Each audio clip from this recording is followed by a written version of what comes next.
World heritage Chhatrapati Shivaji Maharaj terminal, जो कि मुंबई का सबसे बेस्ट रेलवे स्टेशन है, उसके रिडेवलपमेंट का प्लान रेलवे ने सामने रखा है। आइए हम आपको बताते हैं क्या क्या बदलाव होने जा रहे हैं।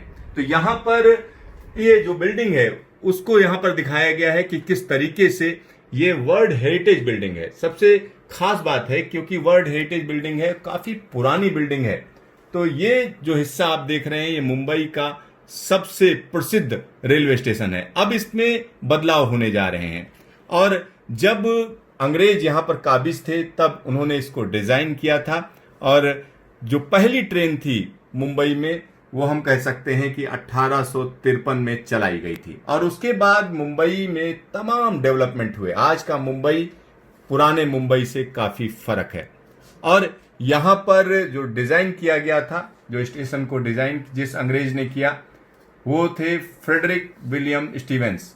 तो उन्होंने एक अलग तरीके का स्टाइल चुना, गोथिक स्टाइल में पूरे स्टेशन को डेवलप किया गया और उसके पीछे जो मंशा थी, मंशा ये थी कि जो उनका स्टाइल है यानी यूरोप का जो स्टाइल है, इंग्लैंड का जो स्टाइल है वो सामने दिखे। तो कई बिल्डिंग्स को हम आपको यहाँ पर दिखा रहे हैं। ये लंदन की फेमस बिल्डिंग है और इसी तरीके से ये देखिए, तो इस तरीके की बिल्डिंग्स की एक तरीके से नकल बनाई गई और यहाँ पर ये वेनिस की फेमस बिल्डिंग है और इसी तरीके की नकल करके मुंबई में एक तरीके से स्टेशन बनाया गया। और ये जो स्टेशन बनाया गया उसको देखिए, जबरदस्त स्टेशन बनाया गया और इसको बनाने में 10 साल लगे, 10 साल इसको पूरा लगे बनाने में। और उसके बाद इसकी खासियत क्या है, आज भी ये बिल्डिंग दूर से ही नजर आती है और ये मुंबई का सबसे बेस्ट स्टेशन है। और इसका जो पूरा डिजाइन किया गया था वो सामने है यहाँ पर और 1888 की जो प्लानिंग है उसको यहाँ पर दिखाया गया है किस तरीके से इसको डिजाइन किया गया था। तो इसमें 2 गार्डन हुआ करते थे, साथ ही साथ ग्राउंड फ्लोर था और जो पूरा जगह को डिजाइन किया गया था उसमें जो आधा रकबा था उस रकबे को रेलवे ऑफिस के लिए इस्तेमाल करना था और बाकी चीजों को पब्लिक सर्विस में। और ये जो डिजाइन किया गया था, साइट प्लान की हम यहाँ पर बात कर रहे हैं, ये 1888 में ये प्लानिंग की गई थी।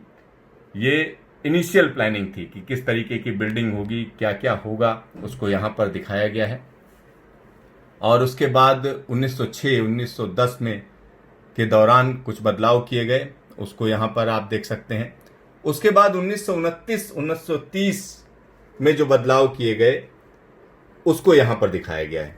तो रेलवे की जब हम बात करते हैं, IRSDC की बात करते हैं, स्टेशन रिडेवलपमेंट की बात करते हैं, तो निश्चित तौर पर कहा जा सकता है कि अब जो रिडेवलपमेंट किया जाएगा यानी वो सारी बिल्डिंग्स जो इसके बाद बनी है यानी 1930 के बाद बनी है उनको हटाया जाना है। यानी जो ओरिजिनल स्ट्रक्चर जिसको बचाया जाना है वो ये है।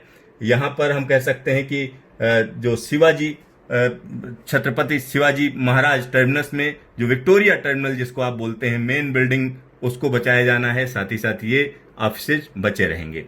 और उसके बाद जो है जो भी स्ट्रक्चर आए हैं यानी जो दोनों में बदलाव देखिए,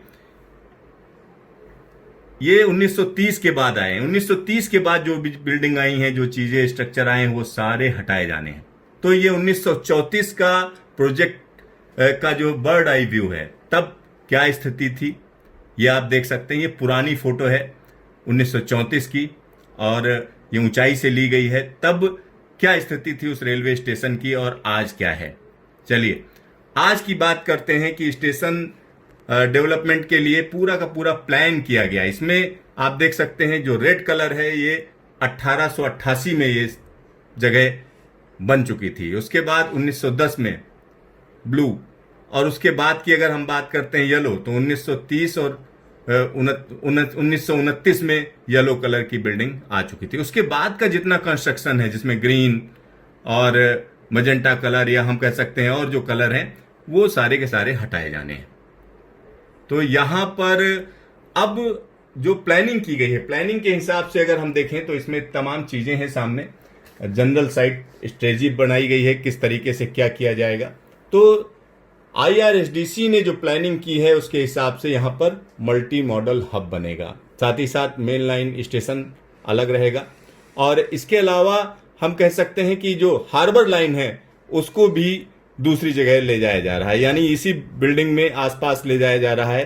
तो पूरा टारगेट ये है, creating a multi modal hub for suburb in heritage station. और सीधा सीधा कहा जा रहा है कि releasing it from long distance train. और इससे क्या होगा, जो लॉन्ग डिस्टेंस ट्रेन के साथ इसकी घालमेल है उसको हटाया जाना है। Creating a multi modal hub for long distance train in the former maintenance and stabling yards. तो ये सारी चीजें यहां पर होनी है। Creating a private development to finance the station development. तो स्टेशन को किस तरीके से डेवलप किया जाना है, क्या क्या होना है, उसकी पूरी प्लानिंग है यहां पर। अब क्या होगा, तो यहां पर बहुत से ऑफिसेज हैं जिनको शिफ्ट किया जाना है। तो ये CSMT की जगह है जिसको दिखाया जा रहा है। यहां से जो ऑफिस हैं, यानी छत्रपति शिवाजी महाराज टर्मिनल के जो ऑफिसेज हैं जिनको शिफ्ट किया जाना है, वो कहां जाएंगे, सीधा सीधा उनको बायकुला रेलवे का स्टेशन है, रेलवे की जगह है जहां पर उसको शिफ्ट कर दिया जाएगा। और इसके अलावा एक और जगह है जिसको डेवलप किया जाना है, वाडी बंदर। तो इसको डेवलप किया जाना है। तो सीधा सीधा कहा जा सकता है कि CSMT के जो ऑफिसेज हटाए जाएंगे वो कहां जाएंगे, बायकुला जाएंगे। तो बायकुला में ये सारी जगहें चली जाएंगी, यानी ऑफिसेज पहुंचाए जाएंगे। अब इसमें जो पूरा मास्टर प्लान बनाया गया है वो आप यहां पर देख सकते हैं कि किस तरीके का मास्टर प्लान होगा। तो इसमें क्या कहा गया कि हार्बर लाइन ऑन ईस्ट, यानी हार्बर लाइन को ईस्ट में ले जाया जाएगा, यानी वहां से जो लोकल जो ट्रेवल होता है तो उसको अभी इस जगह पर है, इसको कहां पर लाया जा रहा है, यहां पर लाया जा रहा है। तो यहां पर हार्बर लाइन आ जाएगी। और इसके अलावा इंडिपेंडेंट यार्ड रिमॉडलिंग भी की जाएगी।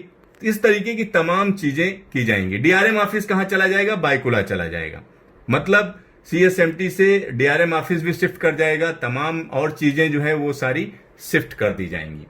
तो ये प्लानिंग है यहां पर।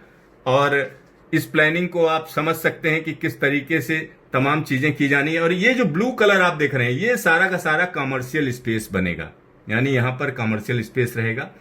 और अब यहां पर देखिए कि आफ्टर रीडेवलपमेंट क्या होगा, यानी ये रीडेवलपमेंट के बाद की बात है, यानी अभी से कितना बदलाव आएगा उसको यहां पर आप देख सकते हैं। जब रीडेवलपमेंट हो जाएगा तो यहां पर तमाम जो ऑफिसेज आप बीच में देख रहे थे वो सारे हट जाएंगे। ये बिल्डिंग जस की तस रहेगी, इसको कोई टच नहीं किया जाएगा क्योंकि ये हेरिटेज बिल्डिंग है, यूनेस्को वर्ल्ड हेरिटेज साइट है ये। और 1930 में जो बिल्डिंगें थी वो जस की तस रहेंगी और बाकी जगहों को डेवलप किया जाएगा। ये यहां पर जो जगह आप देख रहे हैं लॉन्ग डिस्टेंस ट्रेनों के लिए, उसके लिए है यहां पर। तो ये पूरा का पूरा बदलाव। अब बदलाव किस तरीके का होगा ये मैं आपको यहां पर दिखाता हूं। ये बिफोर एंड आफ्टर, यानी जो अभी की स्थिति है वो आप देख सकते हैं कि क्या स्थिति है। अभी की स्थिति देखें तो यहां पर इस समय जो स्थिति है उसको दिखा रहा है, क्योंकि हम कह सकते हैं छत्रपति शिवाजी महाराज टर्मिनस में जो स्थिति है वो अभी की स्थिति ये है। अब इसमें बदलाव आएगा। क्या बदलाव आएगा, तो देखिए प्लानिंग के हिसाब से जो बदलाव आएगा वो क्या होगा। यहां देखिए सारी जगह खाली हो गई, यहां के जो ऑफिसेज हैं वो शिफ्ट हो गए और ये पूरी प्लानिंग है। यहां पर अभी की स्थिति क्या है ये देखिए। तो यहां निश्चित तौर पर आप समझ लीजिए जो सामने वाली जगहें हैं, जो सामने के ऑफिसेज हैं, ये सारे यहां से हटा दिए जाएंगे। और यहां पर क्या होगा, यहां पर हम कह सकते हैं लोग आराम से वॉक कर सकेंगे और एक बड़ी जगह मिलेगी जिसमें लोगों को आसानी रहेगी आने जाने में। और इसके अलावा देखिए क्या होगा, ये स्टेशन जो कहा जा रहा है किस तरीके से क्या बनाया जाएगा, यानी जब कोई चीज बदलाव होगी तो उसमें नया क्या होगा, सबसे बड़ा सवाल ये होता है। तो उसके लिए भी यहां पर बताया गया है कि किस तरीके का बदलाव होगा। देखिए इस समय की जो स्थिति है वो ये है, यहां पर इस तरीके का स्टेशन दिखता है। अब इसमें बदलाव करने के बाद क्या हो जाएगा वो आप सोच सकते हैं क्या बदलाव होगा। तो जो सपने दिखाए जा रहे हैं, IRSDC जो सपने दिखा रहा है वो क्या दिखा रहा है, इस तरीके का स्टेशन हो जाएगा। यानी उनका कहना है कि सारी चीजें बदल डालेंगे, एक झटके में सब बदल जाएगा। जब 4 साल का ये पूरा का पूरा काम होगा, उसके बाद बदलाव क्या होगा, अभी की स्थिति ये है और तब क्या हो जाएगा, ये स्थिति पैदा हो जाएगी। यानी बेहतरीन सा प्लेटफार्म, सामने बेहतरीन सी ट्रेन, भीड़ भाड़ एक तरीके से जो भी होगी उसके लिए जगह ज्यादा होगी। ये सारी चीजें यहां पर हम कह सकते हैं दिखाए जा रहे हैं सपने। और इस समय का जो स्टेशन है ऊपर से आप जब देखते हैं तो ऐसा दिखता है, लेकिन जब ये पैसा लगा दिया जाएगा, 1642 करोड़ का खर्चा कर दिया जाएगा, उसके बाद क्या होगा, इनका कहना है कि स्टेशन ऐसा दिखेगा। ये देखिए क्या फर्क आएगा, अभी ऐसा दिखता है और जब ये 1642 करोड़ खर्च कर देंगे तो कैसा दिखेगा, ऐसा दिखेगा। तो ये बदलाव जो है निश्चित तौर पर इनका कहना है कि हम करेंगे, जिससे लोगों को सहूलियत मिलेगी।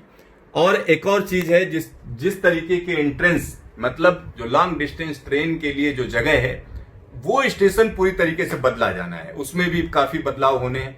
अब जो सुझाव दिया गया है, जिस तरीके का डिजाइन किया जाना है, अगर हम उसकी बात करें तो यहां पर आप देख सकते हैं कि ये बदलाव के लिए जो स्टेशन चुना गया है वो निश्चित तौर पर फ्रांस की जगह है।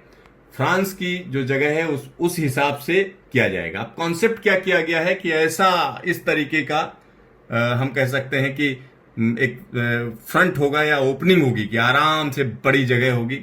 और जो प्रपोज किया गया है वो जो लॉन्ग डिस्टेंस ट्रेन के लिए जो स्टेशन होगा वो ऐसा दिखेगा, यानी बहुत बड़ा बदलाव हो जाएगा। इनका कहना है कि हम इतना बड़ा बदलाव कर देंगे कि आपको लगेगा ही नहीं कि हिंदुस्तान का स्टेशन है, ये फ्रांस के स्टेशन की हम पूरी तरीके से कॉपी कर देंगे, नकल कर देंगे। अब उसमें एक और स्टेशन की नकल ली गई है, एक और जगह की नकल ली गई है, जहां पर हम कह सकते हैं कि ये भी बाहर का ही है। और ये बाहर की जो जगह है, इसको निश्चित तौर पर इनका कहना है कि ऐसे ही ऊंचे ऊंचे खंभे बनाएंगे हम और ऊंची ऊंची जगहों को हम बनाएंगे, जिसको ये इटली की जगह है और इटली की जगह, इटली का स्टेशन है, उसी तरीके के खंभे बनाने की बात यहां पर की जा रही है। कैसे खंभे बनाएंगे, इस तरीके के खंभे बनाएंगे, यानी भारतीय स्टेशन पर ऐसे खंभे बना देंगे। और इसी तरीके से एक और जगह है, अगर हम इसकी बात करें, ये कौन सी जगह है, ये अगर आप देखेंगे तो बाहर के स्टेशन है, ये यूरोप के स्टेशन है जिनकी नकल करने की बात कही जा रही है। और यहां पर जो लुक आएगा, लुक एंड फील, इनका कहना है कि ऐसा स्टेशन दिखेगा, यानी लॉन्ग डिस्टेंस के लिए जो स्टेशन दिखेगा जिसमें तमाम सुविधाएं होंगी, ऐसा लगेगा एयरपोर्ट पे आ गए, ये देखिए, यानी लगेगा ही नहीं स्टेशन पर आए हैं, ये एयरपोर्ट पर लगेगा कि आप पहुंच गए। तो इस तरीके की तमाम लुभावने सपने दिखाए जा रहे हैं कि ऐसा किया जाएगा। अब यहां पर और चीजें देखिए, लॉन्ग डिस्टेंस जो स्टेशन होगा कैसा दिखेगा, अरे वाह, ऐसा लगेगा कि एकदम बहुत बड़े मॉल में आ गए हैं, बड़ी यानी एयरपोर्ट जैसी जगह पे आ गए हैं, वैसा दिखेगा ये। और बाहर से लुक कैसा होगा, ये देखिए, जब अंदर पहुंचेंगे ऐसा लगेगा कि स्टेशन पर है ही नहीं और लगेगा कि भैया हम जो है एयरपोर्ट पे आ गए, क्योंकि यहां पर जो डिजाइन दिया गया है आप देख सकते हैं, तमाम लोग जा रहे हैं हाथ हिलाते हुए, किसी के पास सामान नहीं है, बैग नहीं है। मतलब आज की दुनिया, और जब ये स्टेशन बन जाएगा तब की दुनिया में बहुत बड़े बदलाव के सपने दिखाए जा रहे हैं, ये देखिए। और क्यों ना दिखाए जाएं, क्योंकि यहां की जमीन, अगर मुंबई की बात करें तो काफी महंगी है, तमाम डेवलपमेंट की बात यहां पर की जा रही है। और ये सारी चीजें जब बदलाव हो जाएगा उसके बाद सामने आएंगी। ये देखिए, एक पूरा का पूरा कॉन्सेप्ट दिया गया है। ये कॉन्सेप्ट क्या दिया गया है, किस तरीके का स्टेशन होगा, ये देखिए, बढ़िया सा बनाया गया, छोटे छोटे से पेड़ लगे हुए हैं, लोग चले जा रहे हैं और एक आगे जो है ठीक ठाक जगह है, साथ ही साथ शीशे के बिल्डिंगें हैं, एक यानी बड़ा बेहतरीन सपना दिखाया जा रहा है। साथ ही साथ एस्केलेटर्स हैं ढेर सारे, मतलब जो जगह है उसमें से ढेर सारी जगह निकाली जाएगी जिससे लोग आसानी से चले जाएं और बड़े मजे से इधर से उधर जाएं। लेकिन एक और चीज मैं आपको कहना चाहता हूं, यहां पर जो लोग दिख रहे हैं आपको, उनकी संख्या काफी कम है, यानी जो कॉन्सेप्ट दिया गया उसमें ऐसा लग रहा है कि बहुत अच्छा हो जाएगा। अब इसी में अगर भारत की आबादी लगातार बढ़ रही है, जिस तरीके से लोग बढ़ रहे हैं, उनको रख दीजिए तो कैसा लगेगा आप सोच सकते हैं। लॉन्ग डिस्टेंस स्टेशन का व्यू दिया गया है और इसमें अलग अलग चीजें दी गई हैं। अब बात कर लेते हैं, जब इस तरीके का बदलाव किया जा रहा है तो कितनी कीमत आएगी, क्योंकि कोई भी चीज जब बेहतरीन की जाती है तो पैसा तो खर्च होता ही है ना। तो उसके लिए क्या किया जा रहा है, एस्टिमेटेड प्रोजेक्ट कॉस्ट कितनी है, 1642 करोड़, जिसमें कंस्ट्रक्शन कॉस्ट कितनी है, 1231 करोड़, और रिफर्बिश जो किया जाएगा वो 53 crore, heritage transformation cost 30 crore, क्योंकि हेरिटेज के आसपास भी चीजें बदलाव की जाएंगी लेकिन हेरिटेज को नहीं छुआ जाएगा। फाइनेंसिंग कॉस्ट कितनी आएगी, 328 करोड़। 328 करोड़ का मतलब है इंटरेस्ट और तमाम और चीजें हैं वो 328 करोड़ है। यार्ड रिमॉडलिंग कॉस्ट इसमें इंक्लूड नहीं है। तो ये तमाम चीजें हैं, क्योंकि यहां से बिल्डिंग्स को भी शिफ्ट किया जाना है, तमाम हम कह सकते हैं जो स्ट्रक्चर है उनको बदलाव किया जाना है, लोगों के ऑफिस इधर से उधर जाएंगे और डिजाइन भी एक तरीके से बदला जा रहा है। तो ये सारी चीजें बदलाव होंगे। अब इस प्रोजेक्ट का जो ड्यूरेशन है वो कितना है, 4 साल का ड्यूरेशन है। 4 साल में इसको रीडेवलप किया जाना है पूरी तरीके से। और स्टेशन स्टेट डेवलपमेंट, अब इसमें इसकी कास्ट कहां से आएगी, 40% of the station estate to be developed within 8 years from the appointed date. Station आप बना के दे दोगे और उसके बाद का जो आसपास का जगह कमर्शियल स्पेस को आप डेवलप करना है वो 8 साल के अंदर आपको देना है। अब जो पूरा का पूरा मॉडल बनाया गया है उसमें क्या कहा गया है कि 60 साल के लिए तो इसको दिया जाएगा। तो इसमें क्या क्या चीजें हैं, अब इसमें अप्रूव किया जा चुका है, in principle approved by the PPPAC, और इसके अलावा शुरुआत कर दी गई है, आरएफक्यू निकाल दिया गया है 20 अगस्त को। प्री बिड डेट जो है 22 सितंबर है, टेंडर ओपनिंग डेट 22 अक्टूबर है, और आरएफक्यू अवेलेबल कहां पर है वो वेबसाइट का एड्रेस भी दे दिया गया है। अब इसमें खास चीज है, क्या क्या है खास, रिक्वेस्ट फॉर क्वालिफिकेशन सीएसएमटी का, extended operating and maintenance period for 60 years for station, यानी जो स्टेशन जिसको दिया जाएगा, जो काम करेगा उसको 60 साल के लिए दिया जाएगा। Long term lease rights for real estate, real estate जो डेवलप की जाएगी जिसमें हाउसिंग या रेजिडेंशियल भी होगा उसको 99 साल के लिए दिया जा रहा है। नॉन रेजिडेंशियल जो जगह है उसको 60 साल के लिए। तो ये कमाई होगी जो भी कंपनी लेगी। User charge a continuous revenue to the, जो भी इस स्टेशन को लेगा उसके लिए ये यूजर चार्जेस लगाएगा। तो कुल मिलाकर ये पूरा का पूरा जो प्रोजेक्ट है इसमें ये कहा जा रहा है सीएसएमटी को एक तरीके से जो कंजेशन है वो कम होगा, साथ ही साथ जो तमाम बिल्डिंगें यहाँ हैफेजर्ड मैनर में आ गई हैं सामने वो हटाई जाएंगी। इसके अलावा स्टेशन को एक बिल्कुल नया टच दे दिया जाएगा, इंटरनेशनल लुक दिया जाएगा। लेकिन एक और चीज है, इसमें यूजर चार्जेस भी लगेंगे। यूजर चार्जेस, जैसे आप हवाई यात्रा करते हैं तो आपके टिकट में उस एयरपोर्ट का एक यूजर चार्ज लगता है, वो आपको देना होता है। इसी तरीके से इसके लिए भी किया जा रहा है, जो भी स्टेशन डेवलप किए जाएंगे आपको उसका कहीं ना कहीं उस स्टेशन को अगर आप इस्तेमाल कर रहे हैं तो यूजर चार्जेस आपके टिकट में आ जाएंगे। तो ये सारी चीजें हैं, क्योंकि एक और तर्क दिया जा रहा है, अगर आपको अच्छा डेवलप करना है, बेहतरीन करना है तो कहीं ना कहीं ये सारे के सारे चार्जेस देने ही होंगे। तो इस तरीके से पूरा प्लान बनाया गया है। आने वाले दिनों में देखना होगा कि कैसा ये डेवलप किया जाता है, किस कंपनी को दिया जाता है। तो ये सारी चीजें तय कर ली गई हैं। आने वाले दिनों में सीएसएमटी बेहतरीन तरीके से डेवलप होगा, इस बात की हम उम्मीद कर सकते हैं।